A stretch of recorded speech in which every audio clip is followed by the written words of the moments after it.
Right Yuvagalam ముగింపు సభ AP రాజకీయాల్లో అయితే కీలకంగా మారబోతుంది. అయితే ఈ ముగింపు సభకు సంబంధించి ఇంకా పూర్తి వివరాలు మా ప్రతినిధి రాజు అందిస్తారు. రాజు, సభా ప్రాంగణం వద్ద ఏర్పాట్లు ఏ విధంగా కొనసాగుతున్నాయి, అలాగే సెక్యూరిటీకి సంబంధించి ఏర్పాట్లు ఏ విధంగా ఉన్నాయి, సభా వేదిక పైన ప్రసంగంలో ఎటువంటి కీలక అంశాలు ఉండబోతున్నాయని అనుకోవచ్చు?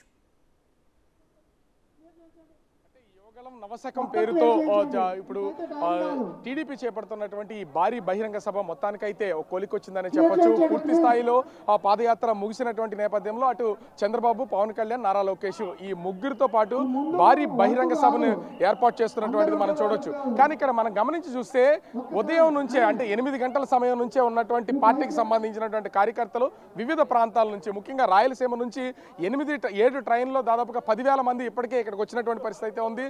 వీళ్లతో పాటుగా అటు బస్సుల్లోనూ, లారీల్లోనూ, సొంత వెహికల్స్లోనూ మొత్తం అటు విశాఖపట్నం, విజయనగరం సరౌండింగ్స్లో ఉన్నటువంటి హోటల్స్ అన్ని కూడా ప్రస్తుతం ఫుల్ అయిపోయినటువంటి పరిస్థితి అయితే ఉంది.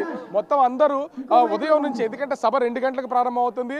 ఆ సభా వేదిక మీదకి పవన్ కళ్యాణ్, చంద్రబాబు, నారా లోకేష్ వీళ్ళు ముగ్గురు 5 గంటలకు వచ్చే అవకాశం అయితే ఉంది. కానీ ఉదయం నుంచే సభా ప్రాంగణానికి టీడీపీ కార్యకర్తలు, జనసేనకు సంబంధించినటువంటి కార్యకర్తలు కూడా భారీగా తరలి వస్తున్నటువంటిది మనం అయితే విజువల్లో కూడా చూడొచ్చు. ఇప్పటికే సెక్యూరిటీ పర్పస్ లో చూస్తే పోలీసుల వైపు నుంచి బందోబస్తు ఇస్తున్నా కూడా యువగళానికి సంబంధించినటువంటి కార్యకర్తలు దాదాపుగా వాలంటీర్లు 4,000 మంది మొత్తము ఈ సభా ప్రాంగణం అంతా కూడా వీళ్లే ఒక ప్రైవేట్ సెక్యూరిటీగా వ్యవహరించి చేస్తున్నటువంటిది అయితే మనం చూడొచ్చు.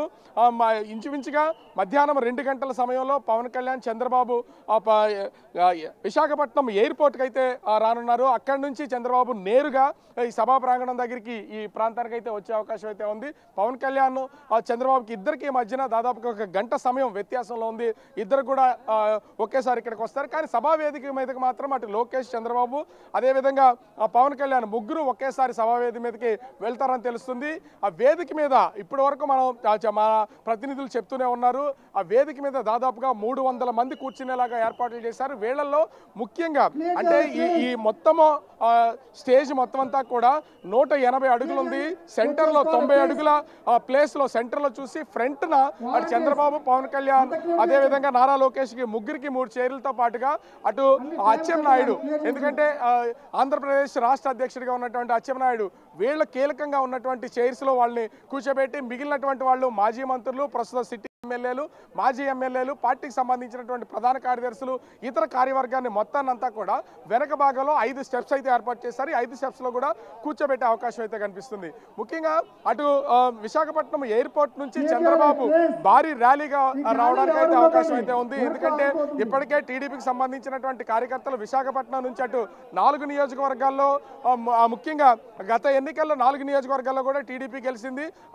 దీనికి సంబంధించినటువంటి భారీ క్యాడర్ ఉన్నటువంటి నేపథ్యంలో వీళ్ళందరూ కూడా ఘన స్వాగతం పలికి చంద్రబాబుని ఈ సభా వేదిక తీసుకొచ్చే అవకాశం అయితే ఉంది. ఎందుకంటే చంద్రబాబు జైలుకి వెళ్ళి తిరిగి వచ్చిన తర్వాత ఇది మొట్టమొదటి అత్యంత భారీ బహిరంగ సభ ఉన్నటువంటి నేపథ్యంలో భారీ ర్యాలీగా తీసుకురావడానికైతే టీడీపీ నాయకులు, కార్యవర్గం అంతా కూడా సంసిద్ధమైనటువంటి పరిస్థితి అయితే కనిపిస్తుంది. అదేవిధంగా పవన్ కళ్యాణ్ని ఘన స్వాగతం పలికి జనసైనికులు, జనసేన పార్టీకి సంబంధించినటువంటి నాయకులు కూడా అటు హోటల్ నుంచి తీసుకురావడానికి ఇప్పటికే రంగం సిద్ధం చేసినటువంటి పరిస్థితి అయితే మనం చూడొచ్చు.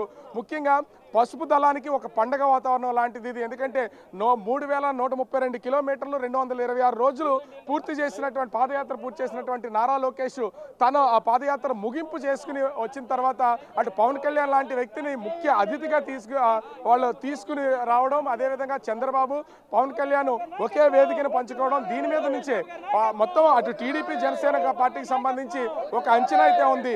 కేడర్ మొత్తం కూడా ఖచ్చితంగా వీళ్ళు మినీ మేనిఫెస్టో లాగా ఈ వేదిక నుంచి ఒక మేనిఫెస్టోని సిద్ధం చేస్తారని ప్రస్తుతం అయితే అందరూ భావిస్తున్నటువంటి చూడొచ్చు. ముఖ్యంగా ఇప్పటి వరకు అటు పార్టీకి సంబంధించినటువంటి నాయకుల్లోనూ, కార్యకర్తల్లోనూ ఒక ఆందోళన అయితే ఉంది. ఎందుకంటే అటు టీడీపీ, జనసేనకు సంబంధించినటువంటి కార్యకర్తలు ఇద్దరు కూడా మెర్జ్ అయ్యి కలిసి పనిచేస్తారా లేదనేది. కానీ ఒకే వేదికను పంచుకుంటున్నటువంటి చంద్రబాబు, పవన్ కళ్యాణ్లు ఒకే వేదిక మీదకి రావడంతో ఇప్పుడు టీడీపీ మొన్నటి వరకు అటు టీడీపీ కానీ, జనసేన కానీ వేరువేరుగా వీళ్ళ సభలు, సమావేశాలు నిర్వహిస్తూ ఉండేవాళ్ళు. కానీ ఇప్పుడు ఆ పొజిషన్ అయితే కనిపించట్లేదు.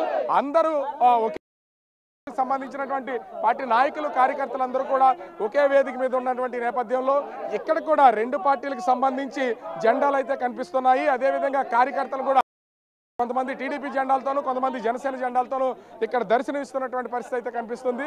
ఓవరాల్గా చూస్తే ఈ జరుగుతున్నటువంటి యువగళం ముగింపు యాత్రలో ఒక పక్క ఎప్పుడు అంటే ఆ టీడీపీ సాంప్రదాయానికి భిన్నంగా మనం టీడీపీకి సంబంధించి మహాసభలు చాలా చూసాం. ఇప్పటివరకు ఆ సభల్లో మొత్తం పసుపుమయం అయింది చూస్తూ ఉంటాం. కానీ ఇప్పుడు చూస్తే ఇక్కడ అటు జనసేన పార్టీకి సంబంధించినటువంటి జెండా కలర్ ఆ రెడ్ కలర్ని యూజ్ చేసి ఇక్కడ పసుపు కలర్ని యూజ్ చేసి యువగళానికి ఏదైతే వాళ్ళు ఒక డ్రెస్ కోడ్ అయితే సెట్ చేస్తారో అదే ఇక్కడ ఆవిర్భవిస్తున్నటువంటి ఈ సభకి వస్తున్నటువంటి వాళ్ళకి 2 కలర్లో ఉండే వాటిని మాత్రమే ప్రధానంగా తీసుకుని డెకరేట్ చేసినటువంటి పరిస్థితి కనిపిస్తుంది. ఇంచుమించుగా నేషనల్ హైవేకి సంబంధించి ఎక్కడా ట్రాఫిక్ జామ్ అవ్వకుండా పోలీసులు వాళ్ళు ఎక్కడికక్కడ ట్రాఫిక్ కంట్రోల్ చేసే ప్రయత్నం అయితే చేస్తున్నారు. వాలంటీర్స్ మాత్రం ఈ సభా ప్రాంగణం దాదాపుగా 70 ఎకరాలు ఉంది. 70 ఎకరాల్లోకి ఎంటర్ అయిన దగ్గర నుంచి ప్రతి ఒక్కరిని ఏ గ్యాలరీకి ఆ గ్యాలరీ ఎవరు ఎలాంటి ఇబ్బంది పడకుండా ఉండేలాగా వాళ్ళకి కావాల్సినటువంటి ఏర్పాట్లు చేస్తున్నటువంటి పరిస్థితి మనం చూడొచ్చు. మొత్తంగా చూస్తే ఈ యువగళం సంబంధించినటువంటి ఈ ముగింపు ఒక భారీ స్థాయిలో సక్సెస్ చేసి రానున్న ఎన్నికలకి సమరశంకారావాన్ని పూరించడానికి టీడీపీ జనసేన ప్రయత్నిస్తున్నటువంటి పరిస్థితి అయితే ప్రస్తుతం కనిపిస్తుంది. Radhika, thank you Raju.